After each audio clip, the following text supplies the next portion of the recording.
Pois bem, aproveitar que já pegou a Bíblia, abre em Êxodo 14, 21 ao 22. Aí eu preciso que outra pessoa abra em João 2, 1 a 11. João 2, o quê? Tá, tu vai abrir Êxodo? Êxodo 14? É Êxodo 14, 21 ao 22. Tu vai abrir João? Já vi. João 2, do 1 ao 11. Tá. Tá, eu preciso de uma pessoa para abrir em Atos 3, do 1 ao 10. Eu abro Atos 3. Tu vai. Já abriu? Tá aberto. 1 ao 10. Tá, o André, começa a ler tu aí. Tá, eu vou ler Êxodo 14, do 20 ao 22? É. Ou 21? Êxodo 14, 21 ao 22? Não, Êxodo 14, 21 ao 22.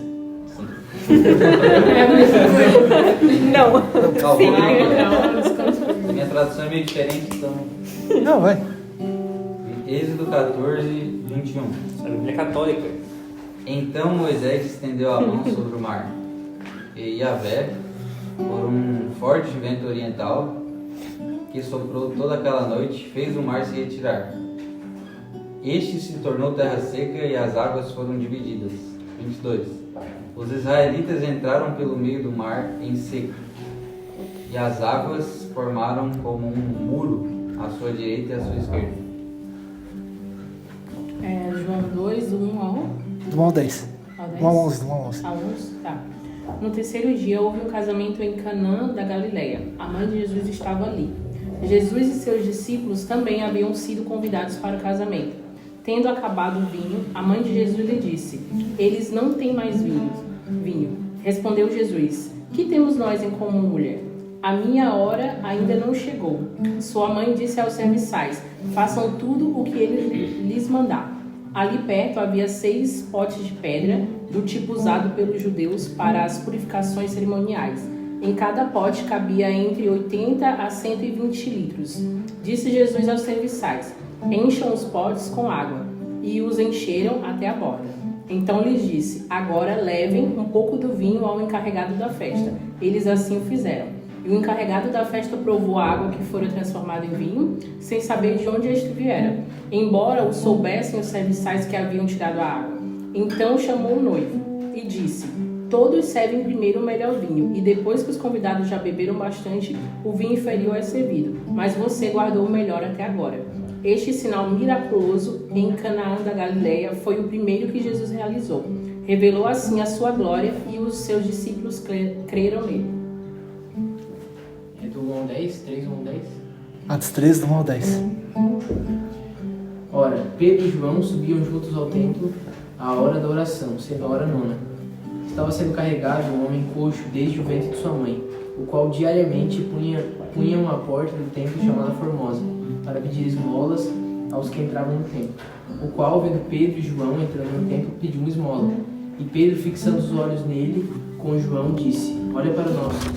E ele estava atento, esperando receber alguma coisa deles. Então Pedro disse: eu não tenho nem prata nem ouro, mas o que eu tenho, isto te dou. Em nome de Jesus Cristo de Nazaré, levanta e anda. E ele, tomando pela mão direita, o levantou. E imediatamente os seus pés e ossos do tornozelo receberam força. E saltando, ele se pôs em pé e andou, e entrou com eles no templo, andando e saltando e louvando a Deus. E todo o povo o viu andando e louvando a Deus. E reconheceram ser ele o que se assentava a pedir esmolas à porta formosa do templo. Eles ficaram cheios de admiração e assombro pelo que lhe aconteceu. Certo. As 3 passagens que a gente ouviu, elas têm uma coisa em comum, que é a existência de um tipo de milagre. A primeira passagem ali em Êxodo, nós temos um milagre feito por Moisés, mas vindo de Deus. Onde Deus ordena, Moisés obedece, e o milagre acontece, que é o quê? O Mar Vermelho se abrindo. Na segunda passagem, nós temos o primeiro milagre de Jesus, que é a transformação da água para o vinho.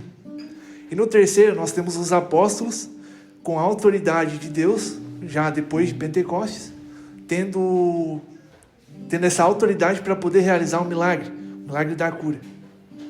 Então a passagem de hoje ela é sobre milagre. E se você observar uma característica das 3, é que antes disso, a definição de milagre basicamente é a impossibilidade sendo possível. Por exemplo, o Mar Vermelho se abrir é uma impossibilidade humana. É uma impossibilidade que vai contra as leis da própria natureza. E vai lá Deus, através de Moisés, abre o Mar Vermelho. A transformação da água em vinho, a mesma coisa. É uma situação de você, humanamente, ali para o pessoal da época, olhar aquilo e falar, pô, não é possível. Não tem como transformar água em vinho. E Jesus foi lá e fez. Da mesma maneira, a cura ali em Atos, onde os apóstolos, com a autoridade de Deus, chegam lá e curam aquele cara. E isso é interessante porque se você pegar um retrocesso histórico, eu não sei se alguns de vocês já testemunhou milagres. Aquela milagre realmente onde você vê que é uma impossibilidade humana, você sabe que aquilo não tem como ser revertido, de uma hora para outra é revertido. Eu nunca presenciei isso, particularmente. Eu só ouvi histórias de gente que orou, um rato ressuscitou, um gato ressuscitou, atropelado. Só assim, mas eu nunca ouvi de fato. E é interessante isso, porque eu estava conversando com um amigo, e ele falou que na história da humanidade é muito comum você ver milagres acontecer. Se você pega a história da Igreja Católica em si, você tem relatos de ressurreição, relatos de milagres e por aí vai. Só que o que mudou daquela época para nós? Porque hoje é muito difícil. O mais famoso que a gente tem, que virou filme, é o Milagre da Fé. Tipo, o garoto ali, ele tá numa morte clínica, daí tipo assim, o filme é baseado em fatos reais, o médico dele fala, não, o cérebro dele virou geleia, só que daí o cara acorda, faz tomografia, o cérebro tá normal, o pulmão não tem água, sendo que o cara morreu afogado. Quer dizer, o cara foi afogado. Então assim, essa impossibilidade humana, diante de nós, Deus vai lá e resolve, consegue mudar e fazer com que o milagre aconteça. Porque o milagre é isso, é reverter uma impossibilidade humana. E claro, tipo, Jesus ele fez muitos milagres que também não estão registrados na Bíblia. E a gente nunca vai saber. Só que o grande ponto que eu quero trazer à reflexão não é sobre o conceito de milagre em si, mas uma coisa que vai muito para a nossa fé. Porque todo mundo aqui acredita que Deus é capaz de ressuscitar alguém, amém? Só que, da mesma maneira que a gente acredita, a gente duvida. Porque, por exemplo, morreu lá na igreja que eu ia, morreu uma das pastoras. Daí tava eu e uma amiga, a gente olhando ela ali no caixão, a gente pensou, pô, será que alguém conseguiria ter fé para chegar e orar? E a mulher se, ressuscitar? Só que, tipo assim, à medida que todo mundo acredita que Deus é capaz de fazer isso, a maioria duvida disso. É tipo um paradoxo. E, cara, e isso é um fruto muito da nossa modernidade, do nosso conhecimento contemporâneo. Porque assim, ó, se você parar para pensar, antigamente as pessoas são tidas como mais ignorantes. Só que elas acreditavam mais em milagres que nós. Então, assim, alguma coisa elas não são tão ignorantes assim. Por quê? Se você pegar o exemplo de José, ali enquanto a Maria anuncia a gravidez, peraí, tem algo errado aqui. Ele sabe que, naturalmente, uma gravidez não pode surgir sem duas pessoas envolvidas, que é biologia básica. Então José na época sabia disso, tanto que você vai ver, que acho que é Mateus, não lembro, os evangelhos no geral vai dizer isso, que ele vai querer deixar ela em segredo. Então o anjo vai lá, intervém, etc, etc. Então assim, José sabia que a gravidez dela, de Maria, era uma impossibilidade humana, porque ele não fez nada. Biologicamente ele falou, não, peraí, tem algo errado. Mas aconteceu. Daí o anjo testemunha, etc. E quando ele vem a confirmação do anjo, ele vê, isso é um milagre. Porque é uma coisa que era impossível de acontecer e aconteceu. É algo que foge à normalidade das nossas vidas. E não só esses milagres grandes, mas também como outros pequenos, que muitas vezes nós deixamos de notar às vezes. Porque, por exemplo, a gente nunca sabe, pegar um exemplo assim, a gente tá, por exemplo, eu vou voltar pro Pararanguá agora, só que eu não sei, do que livramento Deus vai me dar daqui até lá. Pode ter acontecido alguma coisa que Deus me livrou para vir para cá, e eu não sei. Por quê? Porque, justamente, eu sou uma pessoa dessa geração que está mergulhada justamente nessa modernidade, onde a nossa fé fica um pouco meio fraca, por assim dizer. E sobre milagres, existem duas coisas que são importantes para o milagre acontecer. Primeiro, a gente tem que entender a estabilidade normal. Por exemplo, pegar o exemplo da ressurreição. Você está diante de uma pessoa que acabou de falecer. A situação normal dela é que ela continue morta. E a situação anormal ela é voltar à vida, que é o milagre. Então você tem que entender a situação normal. Opa, beleza, ela não vai voltar à vida. Mas você tem que ter o segundo ponto para o milagre acontecer, que é o quê? Você ter um entendimento que o teu Deus, ele supera aquela impossibilidade, ou seja, ele traz o sobrenatural em cima de uma situação natural. E todos os milagres ele vai ter essas duas características. Você vai ter uma situação, uma estabilidade normal, onde a lei da natureza, onde a sua impossibilidade dá de cara ali, ou melhor, você dá de cara com uma impossibilidade e Deus vai lá e intervém, que é o quê? O sobrenatural. E voltando àquele ponto, onde a nossa fé, que eu comentei, para acreditar em milagres, é difícil. E de fato porque, como eu comentei, muitas situações que a gente poderia estar sendo usado com uma autoridade de Deus, e a gente muitas vezes tem essa autoridade, só que a gente não usa. Por quê? Porque a nossa mente ela realmente está mergulhada num ceticismo que chega a ser crônico na nossa vida, chega a ser permanente. Porque eu já me peguei em situações onde eu poderia, ter orado uma coisa básica, a pessoa gripou. Tu tem autoridade para orar? Não, Eliezer, que venha a cura na tua vida da tua gripe. Só que tu não faz isso. Tu sabe que Deus pode curar isso. E por que tu não faz isso? Por que eu e você não fazemos isso? Isso é muito comum. E eu tava refletindo isso. É um milagre da cura. Só que a gente fica pensando em milagre como aquelas coisas grandes, a ressurreição, ou aquele caso do filme do guri voltando à vida ali afogado, e por aí vai. Ou sei lá, qualquer outra coisa. Tu pensa só em coisa grande, mas tu esquece que tem pequenas coisinhas no dia a dia, ou situações que a gente se depara, que a gente poderia operar, um milagre de cura, um milagre de libertação na vida de alguém, mas a gente muitas vezes não faz, talvez por medo, falta de coragem ou falta de hábito, mas também tem aquele ponto onde há uma certa descrença em nós, justamente porque a gente está mergulhado num mundo de muita informação e muita mídia. E a gente sabe de tanta coisa que fica botando limites, etc, etc.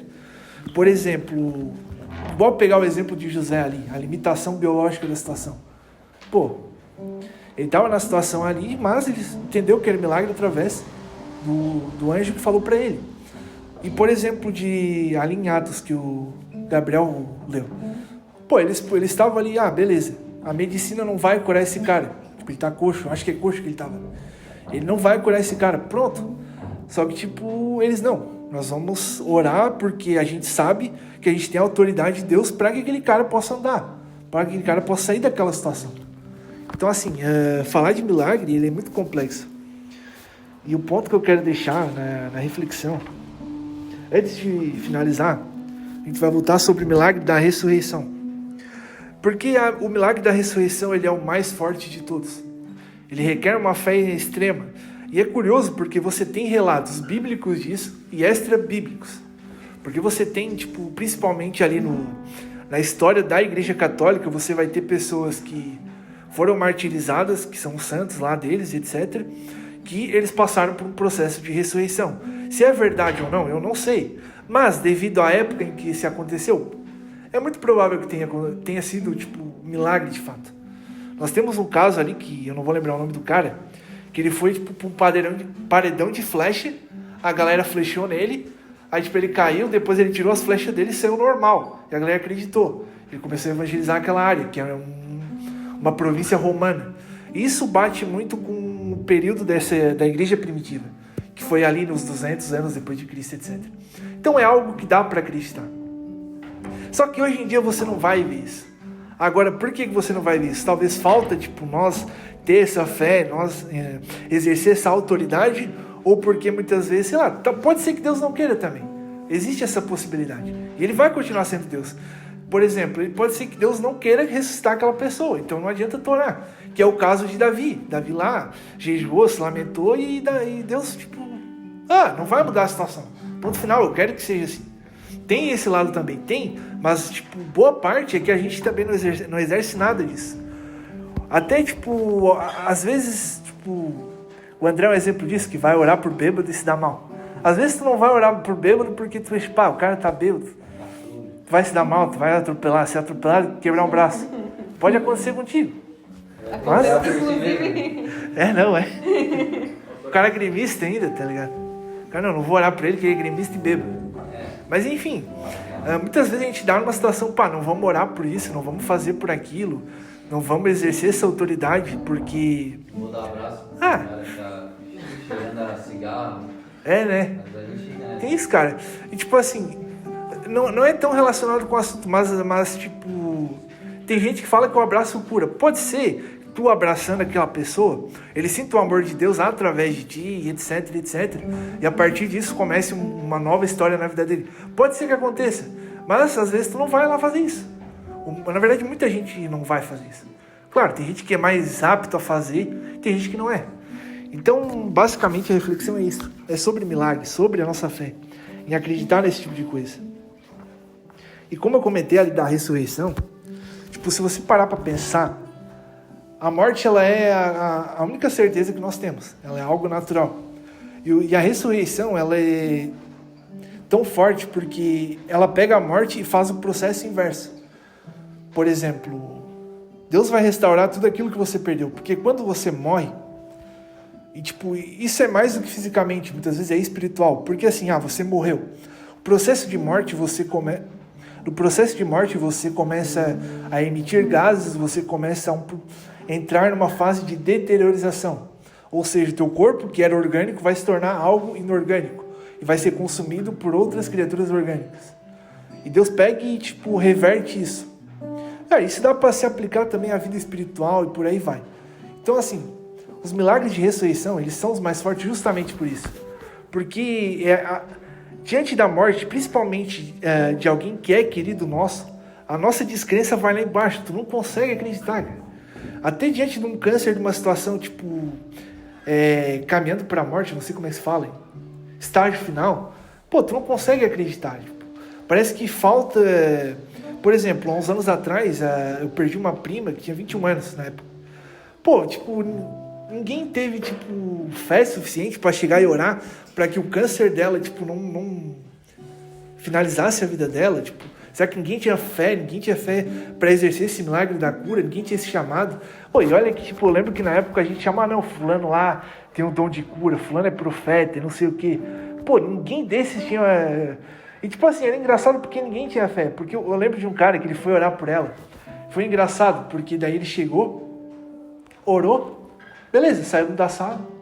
Por demora ele solta a seguinte frase: pai, eu orei, mas ela não vai sair viva. Então, por que tu orou, caramba?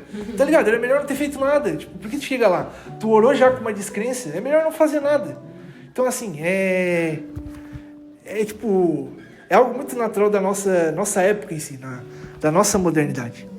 E, pois bem, voltando para finalizar ali, os milagres, eles são geralmente, para resumir, algo que vai contra, ou melhor, ele vai pegar uma impossibilidade humana, transformando numa possibilidade. Vai pegar algo que é contra, ou melhor, vai pegar algo natural e transformar em sobrenatural. Então, para você ter essa fé de que é capaz de exercer os dons de cura e por aí vai, é necessário tu acreditar que o mundo sobrenatural ele existe. Porque não adianta você não acreditar nisso e você tentar, exercer um dom, exercer dom de cura, qualquer outro dom que seja, é necessário que você tenha isso. Porque a maioria dos dons, queira ou não queira, eles são milagres para nós. Porque muitos são usados para reverter essas situações que naturalmente são impossíveis para nós. Então, lá em Atos, a gente tem um exemplo claro de uma igreja, que é a igreja primitiva, que exercia muito bem essa fé. Que realmente sabia o que estava fazendo, que entendia um conceito de milagre e acreditava no sobrenatural de Deus. E tanto que você pega, como eu comentei na história, eles vão testemunhar incontáveis milagres. Tem o cara que teletransportou, tem a sogra de Pedro revivendo, tem não sei quem, o cara que caiu lá da janela e voltou à vida. Enfim, você tem incontáveis relatos dessa época da igreja primitiva, justamente porque eles acreditavam no sobrenatural de Deus. Eles entendiam esse conceito muito bem, apesar de que muitas vezes a história diz que a galera do passado é ignorante. Então talvez eles não sejam tão ignorantes quanto a gente pensa. Talvez a gente seja mais ignorante que eles, às vezes. Por mais que a gente tenha muito acesso à informação, muito acesso a conhecimento e por aí vai. Porque hoje, por exemplo, a gente consegue entender o processo de morte. Para os caras, não. Os caras, morreu. A gente entende o processo de morte, o processo biológico da situação e por aí vai. E isso é bom, porque a gente começa a entender que, por exemplo, a ressurreição de Cristo é algo absurdo. Vai muito além da natureza, como qualquer outra ressurreição. E a gente entende até que a transformação da água para o vinho ela é muito mais absurda com o conhecimento que a gente tem hoje do que naquela época. Porque, abrir um parêntese aqui, falando de física, para você transformar moléculas de alguma coisa em outras, que no caso você transformou em vinho, que é algo fermentado, que envolve álcool, envolve, enfim, outros processos químicos, exige uma quantidade de energia absurda. E Jesus foi lá e fez. Então, quer dizer, agora a gente entende. E, entendendo isso, a gente vê que o milagre da transformação, ele é muito maior do que simplesmente pegar água e fazer vinho. Para os caras, beleza, é top. Para nós, então assim, fechar parênteses, abrir outro. Então você percebe que a nossa modernidade, por permitir entender a impossibilidade, ela dificulta você acreditar na cura ou na solução daquilo. Como eu comentei da guria com câncer. A gente sabe que câncer terminal, infelizmente, leva à morte. Para os caras, uma doença é uma doença. Pode não levar, pode levar. Para a galera mais antiga, onde a medicina não tinha sido desenvolvida. Então, pois bem, a reflexão que eu queria deixar é sobre milagres e sobre o tamanho da nossa fé em si. Que a gente possa realmente tentar exercer esse tipo de fé com mais convicção. Se você não tem a convicção naquilo que você vai orar, seja por cura, seja por qualquer outra coisa, é melhor que você não ore. É melhor que você fique quietinho. Porque às vezes a tua descrença ali, a tua falta de crença vai atrapalhar o processo. Vai atrapalhar o processo de cura ou vai dificultar, seja lá o que for. E isso para qualquer milagre, não só a ressurreição, transformação, etc. Para pequenas coisas da vida, muitas vezes. Às vezes, a oportunidade de um emprego, muitas vezes, é um milagre. Então, assim, até nisso, a gente tem que ter uma certa prudência em orar, entender o porquê que está pedindo por isso, ou está pedindo algo para Deus. Assim, para Deus fazer mais milagres. Porque a gente não precisa nem voltar muito tempo, cara. Eu não sei quem teve pai na igreja aqui, meus pais falam de coisas absurdas. Não sei porque o meu pai está mentindo para mim na minha frente. Por que ele ia mentir? Né? Não é um desconhecido contando vantagem. Tem já várias coisas de a pessoa vomitar, um tumor. Nossa. Isso é de monte. A minha própria irmã, assim, tem um testemunho dela. Minha irmãzinha, quando ela era bem pequena, ela tinha anemia profunda, assim, bem forte. Daquela que é bem pesada. Tinha que tomar um monte de medicação. A minha mãe já não aguentava mais, estava muito difícil. Ela pegou no meio do centro de Araranguá, levantou a minha irmã pra cima do bebê e falou: Deus, a partir de hoje eu não dou mais remédio pra ela. Se tu quiser curar, tu cura, se não quiser, não cura. E daí, na próxima vez que ela foi fazer um exame na minha irmã, o médico olhou assim e falou que ela nunca teve anemia. Nunca. Ele pegou: esse sangue aqui é impossível ter tido anemia. Então, eles tinham essas coisas. E esse negócio falou da ignorância, eu nunca tinha pensado. Minha mãe não sabia. O inferno. Pois é, ela também não sabia o processo da anemia. Então a gente sabe, por exemplo, essa questão da água com vinho, assim, né, que precisaria de um reator nuclear para transformar água em vinho. A gente olha hoje, nossa, é muito difícil, daí a gente fica nessa descrença, né? É muito louco. Mas isso, cara, isso é resposta de oração, tá? E até tem uns projetos que eu estou tentando fazer até aqui no Meleiro, assim, depois eu conto mais, mas que envolvem isso.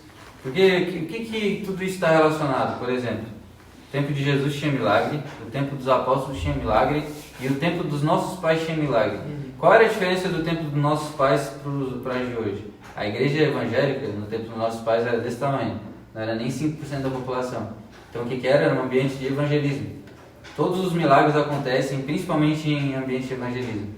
Pega toda, por exemplo, as missões que acontecem hoje na África ou nos países muçulmanos. O que tem muito lá? Muito milagre. Muito mais que aqui. Por quê? Porque lá estão em ambiente de evangelismo. Porque o milagre ele não serve simplesmente para deixar a pessoa bem. Porque todas as pessoas que Jesus curou, elas não morreram uns 10, 20 anos depois? Né? No fim mesmo, adianta? Não, mas para que servia aquele milagre? Jesus mesmo falava, para trazer autoridade para o que Jesus estava fazendo. O milagre dos apóstolos servia para trazer autoridade para a mensagem dos apóstolos, não era só para curar a pessoa. né? Então, por exemplo, entre eu morrer amanhã e ir para o céu, e eu morrer daqui 100 anos e ir para o inferno, é melhor que eu morra amanhã, certo? Então, o milagre ele serve para dar credibilidade para a mensagem. Só que se a gente não está pregando a mensagem, não tem porque Deus fazer milagre. Se a gente não está evangelizando, não tem porque Deus fazer milagre. E daí o milagre coloca a gente no checkmate, o evangelismo. O cara está ali evangelizando, cara, ou tu ora com fé ou tudo aquilo ali que tu está fazendo vai para água abaixo. Então te coloca é aquele negócio que o teu pai falou lá, tem que se colocar na brecha. A gente tem o pai dele. o pai dele. A gente tem que se colocar numa situação de risco, né? Ali tem que se colocar numa situação de passar vergonha para poder acontecer o milagre. Então isso vai de encontro, cara, a oração que eu tenho feito e agora Deus tem falado cada vez mais. Precisa evangelizar. Talvez a nossa geração é a geração mais que tem mais comodismo também, né? Com a tecnologia, a geração mais... Também, Sim, é muito cômodo. Eu estava falando sobre fé, eu estava lembrando que eu vivi isso. Eu, quando eu era pequena, eu morria de, amidalite. Eu vivia no hospital com problema de infecção na garganta. E aí o médico falou que eu tinha que operar. Eu acho que eu tinha uns 10 anos. E aí, provavelmente, eu operando, isso provavelmente mexeria na minha voz. Daí eu tinha muito medo, porque eu já cantava desde pequena. E eu falei, eu não quero operar e tal, né? E aí a minha avó, que é das antigas, velhinha do coque e tal, da oração, ela falou assim, filha, tu crê que o Senhor pode te curar? E aí eu me lembro que eu me lembrei muito daquele versículo, fé, a firme certeza das coisas que não se vê, né? Mas que se esperam. E eu me lembro de ter uma certeza dentro de mim, que é uma certeza que a gente não consegue produzir, sabe? É uma coisa que vem realmente só do Espírito Santo. E eu me lembro de uma certeza dentro de mim que o Senhor podia me curar. E aí eu falei, eu creio que o Senhor pode me curar. E eu me lembro que minha avó orou comigo e foi uma oração bem simples. Senhor, a gente crê, tal, tua palavra afirma isso e tal. E oramos. E no outro dia eu tava curada. E eu acho que eu passei, sei lá, uns 5 anos sem nem gripar. E fui curada naquele dia. E aí eu fiquei pensando muito sobre essa certeza que a gente não consegue, coisas que a gente não consegue produzir, sabe? Que só vem do Senhor. E o milagre também é algo que vem do Senhor, sim. Que é algo que a gente tem que exercer, sabe? Eu tava essa semana lá no serviço. Sempre tem aqui quem fala alguma coisa. Eu tava essa semana lá no serviço e a gente tava A gente tava conversando numa rodinha. Aí de vez em quando eles entram num assunto assim, religião, Deus, meu Deus, eles começam a falar assim, e eu sempre fico meio assim. Às vezes é meio desnecessário assim começar a discutir algumas coisas, porque. Mas naquela hora eu vi que era necessário falar alguma coisa. E eu comecei a falar, e tinha uma moça que, a mãe dela morreu, acho que ontem, e ela tava naquela semana, quando a gente conversou, ela não tinha morrido ainda. E eu vi que naquela semana ela estava meio assim, meio vulnerável, e ela começou a dizer assim, não, Jesus precisa voltar, porque esse mundo tá um caos, não sei o que lá. E aí eu comecei a explicar a questão do sacrifício de Cristo, comecei, a gente conversando ali, e eu vi que ela estava interessada, assim, sabe? Querendo ouvir o que eu estava falando. E eu continuei falando, assim, explicando, e eles ouvindo, de repente um atribulado olha e fala assim, mas e Adão e Eva? Eles não eram da mesma linhagem, tiveram filhos, isso aí não é pecado? E a Arca de Noé? Aí eu fiquei pensando assim, cara, é desnecessário, né? O que isso tem, o que isso é relevante para a obra de Cristo, assim, sabe? E aí Deus começou a falar comigo, assim, e eu tava refletindo agora, vocês falando, e eu parei pra pensar, assim, que o Evangelho não tem a ver com lógica, e esse é o grande problema da nossa geração, assim. A gente quer muito questionar, mas a gente não tem uma firme certeza, e eu acho que o problema da fé está relacionado à esperança, entendeu? A gente não tem uma esperança de fato em Cristo, assim. Na verdade, a gente tem medo de dar falsas esperanças para alguém quando a gente vai orar para ele. A gente chegar e falar assim, eu vou orar para Deus curar tua perna, mas a gente tem medo assim, será que eu vou colocar uma esperança nela de algo que não vai acontecer? A nossa esperança não está ligada em Cristo se a gente faz isso, sabe? E é algo que Deus precisa tratar na gente. A gente, é claro que é bom a gente ter conhecimento, assim, sabe? Mas às vezes a gente ser um pouco menos lógico e mais esperançoso nas coisas é melhor. Porque eu tô lá em casa com a minha mãe não é assim, estudiosa ela não vai saber discernir a diferença entre alguma coisa biológica, algo assim. Mas eu fico envergonhado com o quanto que ela é madura nas questões de fé e eu sou um Zé Ninguém, assim. Conversar com ela e ela me deixa assim, no chinelo, assim, sabe? Porque minha mãe tem uma firme esperança naquilo que ela crê. Eu tenho certeza que eu botar ela na frente de uma pessoa morta e falar assim, mãe, ora, ela vai ter certeza do que ela está fazendo. Então, o que falta pra gente é esperança, na verdade, né? Uma esperança de fato e a questão do evangelismo, que o André falou, não é algo que tá só nele, né?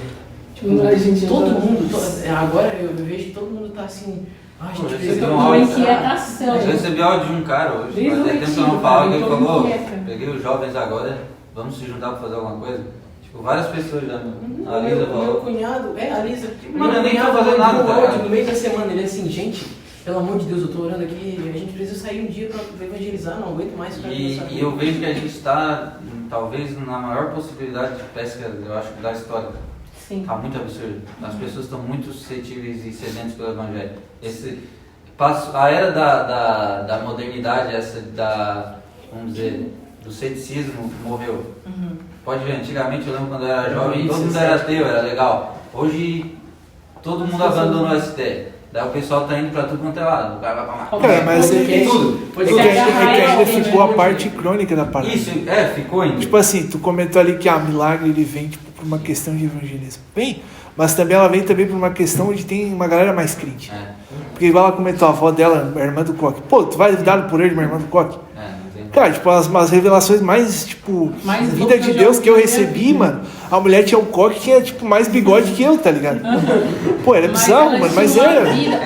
Pô, o joelho da mulher era estourado de orar, tá ligado? Eu acordei várias vezes, eu me criei acordando várias vezes de madrugada com medo, minha avó orando em todos os netos. Tipo assim, a gente dormia na casa de vó, orando de madrugada, 3 horas da manhã.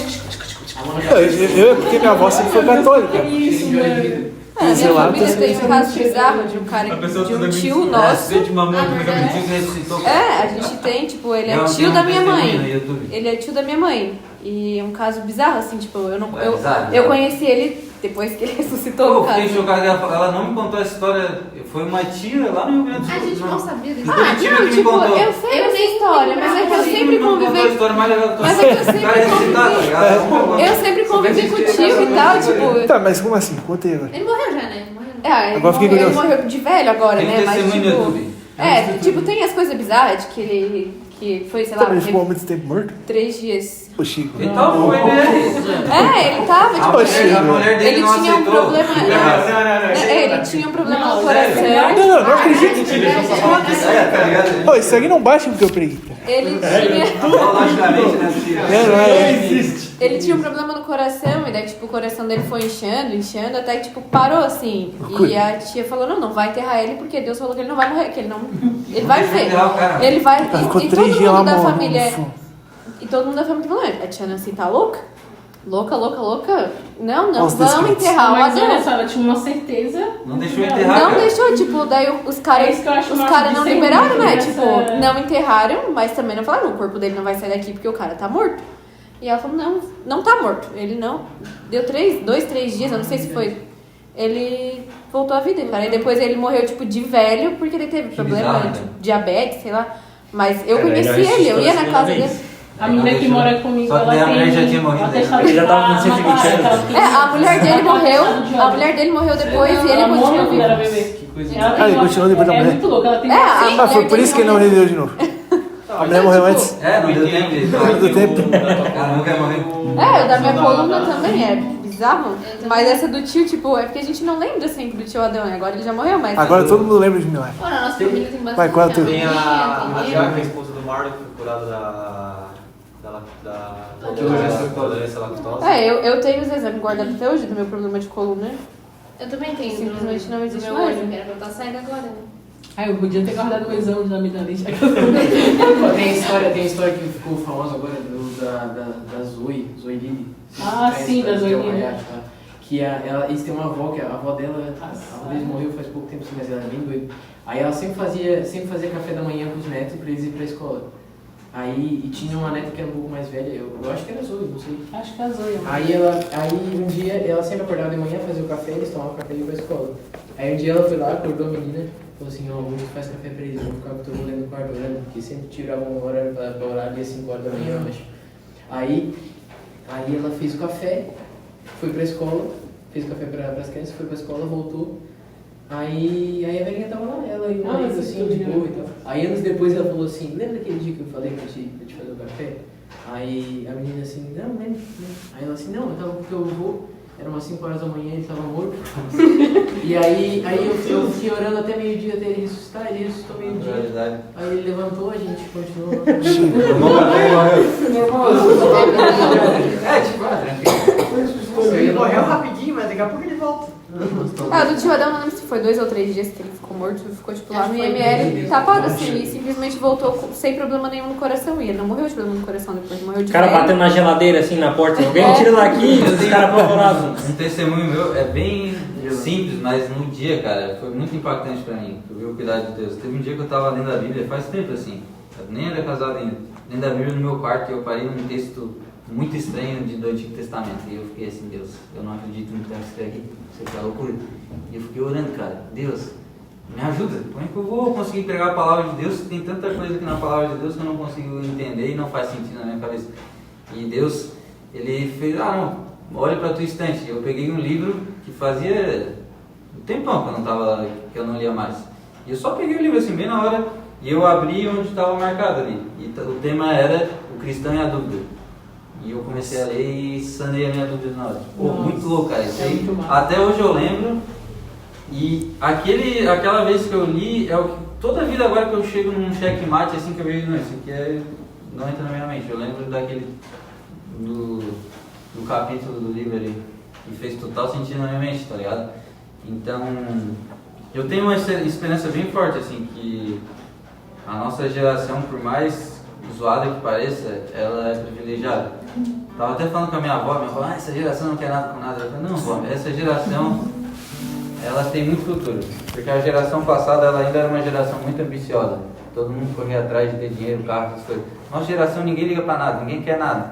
A gente é vadio? É. A gente não liga pra nada? É. Mas a gente não tá interessado. É. E daí eu falei... A gente acorda na hora de trabalhar assim. Sim. Mas qual é a característica de Jesus? Quem que ele escolhia? Não era, ele só escolhia gente que não tinha nada para oferecer, cara. A gente escolhe ser assim para ser escolhido por Deus, mas ele escolhe os adolescentes. Todo mundo vivendo o ministério da igreja. Nossa geração não tem fé, não acredita em nada. Ele escolheu os cobradores de gente que Deus gosta, né? Que Jesus gosta, de gente que não tem nada a oferecer. Então... Obrigada. É a bênção de ser um Zé Ninguém. Uma vez eu já falei sobre isso lá, tipo, eu agradeço a Deus por ser um Zé Ninguém. É um privilégio. Então, ser um Zé Ninguém em Cristo é outro nível. Mas enfim, e eu tenho fé, cara. Por mais que também eu nunca experimentei essa atmosfera dos nossos pais, mas eu acredito que agora chegou a nossa vez. Que os nossos pais, a nossa família já vão morrer daqui a pouco. E vai sobrar a gente.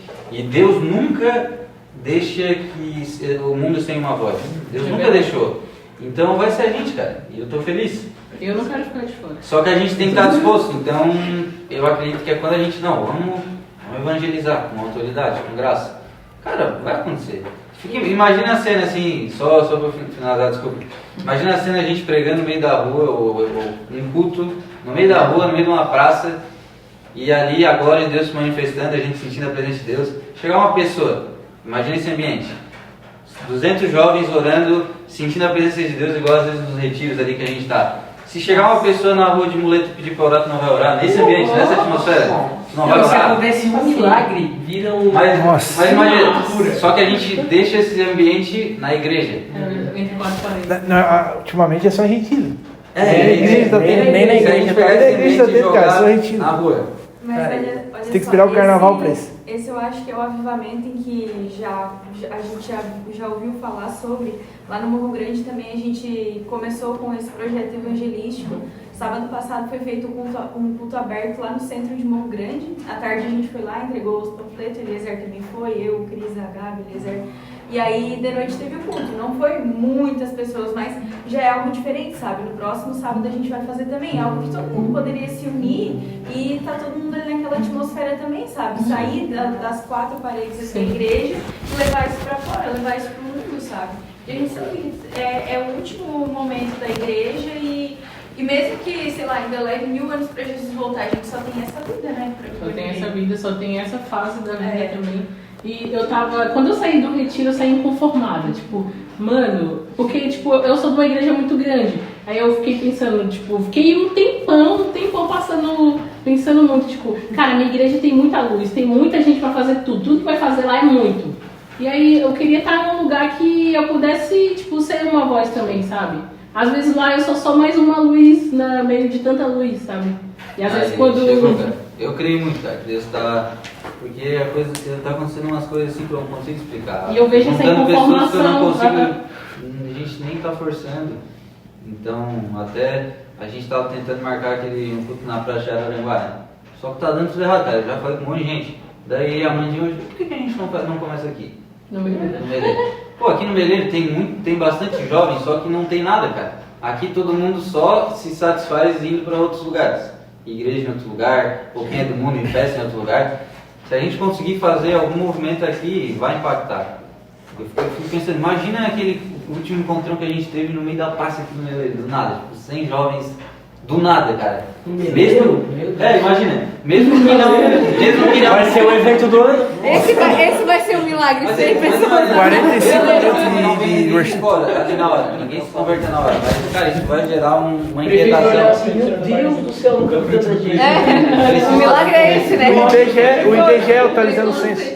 Cara, então, Nós entregar panfleto do... eu já falei com o Nando até, eu queria ver com vocês dois, assim, pra cantar. Não sei se vocês podem, mas a gente tava pensando no terceiro sábado do mês que vem. Terceiro sábado do mês que vem É é dia... Vai ser